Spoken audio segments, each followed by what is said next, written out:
Esse é o canal Livros e Labirintos e hoje eu venho conversar com vocês sobre O Escaravelho do Diabo, da Lúcia Machado de Almeida.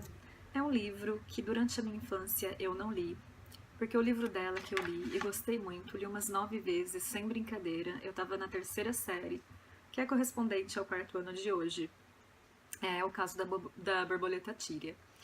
O Escaravelho do Diabo, ele foi lançado em folhetim em 1956, então faz muito sentido em relação à estrutura desse livro, porque saía em capítulo, não saía inteiro. Então saía em forma de novela, na verdade, que era muito comum. Ele foi relançado pela série Vagalume em 1974. Eu não tinha nascido ainda. Em 76, ela publicou o caso da borboleta tíria. É interessante porque os livros dela vão nessa linha do romance policial. Eu não gosto de ficar falando mal de livro, de ficar só apontando os defeitos. Mas assim, eu acho que a minha expectativa em relação ao Escaravelho do Diabo, porque todo mundo falava desse livro pra mim, então eu fiquei com uma expectativa muito alta. E aí ele acabou não me agradando tanto, né? Eu acho que por causa da construção das personagens, por causa da falta um pouco de desenvolvimento dessas personagens, algumas soluções muito rápidas e fáceis, e um pouco de pieguice, sabe, em relação ao narrador desse livro. Ele talvez esteja impregnado mesmo da sua época, então talvez esteja um pouco datado em relação às ideias aqui, nas entrelinhas, né? Você vê alguns valores que hoje são muito questionados, do tipo. É interessante que uma personagem feminina olhe para um bom partido, né? Para um homem bem posicionado socialmente, economicamente, tem um pouco dessa ideia aqui.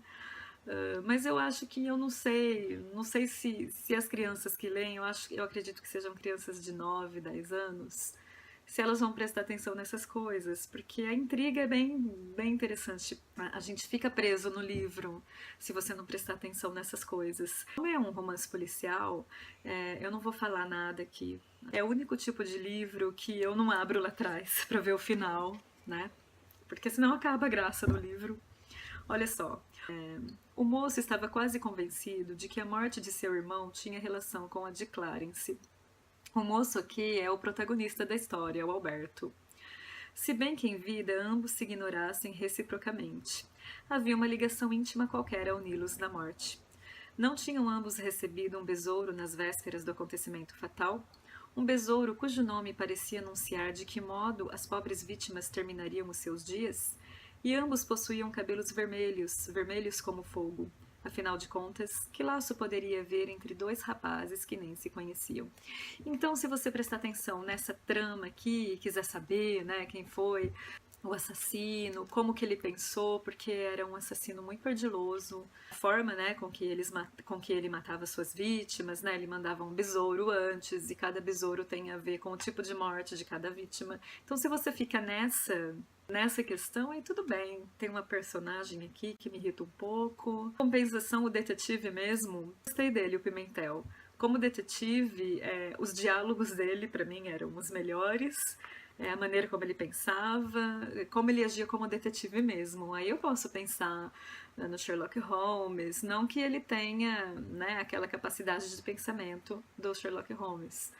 Penso em alguns detetives do Poe, mas está muito longe disso mesmo. Esse livro aqui eu li com a minha irmã e a gente vai discutir ainda, na verdade.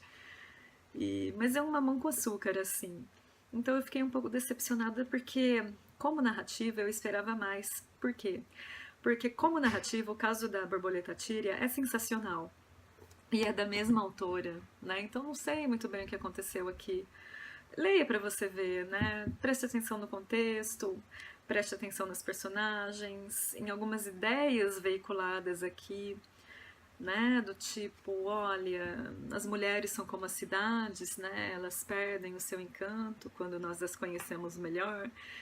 E é o narrador falando, então é um problema isso. E a gente leva em consideração que se passa na década de 50, então, né? Não sei, 50, 60. E tem até algumas referências aqui de companhias aéreas e tal. mas a visão desse narrador em relação à Europa, né, aquela Europa deslumbrante e tal, como eu sou estudiosa de literatura portuguesa, de literatura africana de língua portuguesa, não estudiosa de literatura africana de língua portuguesa, eu leio, né? Eu sou estudiosa da literatura portuguesa, mas enfim. Então a minha questão com a visão que se tem, né, da Europa, então fica um pouco complicado, sabe, quando você lê essas coisas aqui. Mas assim, como história, como trama, eu gostei de ler, eu acho que eu não perdi tempo não lendo. Eu fiquei com vontade de assistir o filme, e talvez o filme ganhe nisso, né? Ele perde esse narrador datado, que traz algumas ideias aqui que hoje seriam questionáveis. Então, olha, leia o livro, depois você me fala. É uma leitura super rapidinha, assim. Ou dê para uma criança ler, pergunta para ela o que ela achou, converse com alguém que leu. Eu não gosto muito de dar opiniões negativas, né? Mas também não dá para dar opinião só positiva sobre as coisas. Né? Espero que vocês entendam isso. Continuem me acompanhando. Na próxima semana eu volto com mais coisas aqui. Semana que vem é a vez do Walter Hugo Mãe, Homens Imprudentemente Poéticos. Eu espero que vocês estejam ansiosos para ver também. Até lá!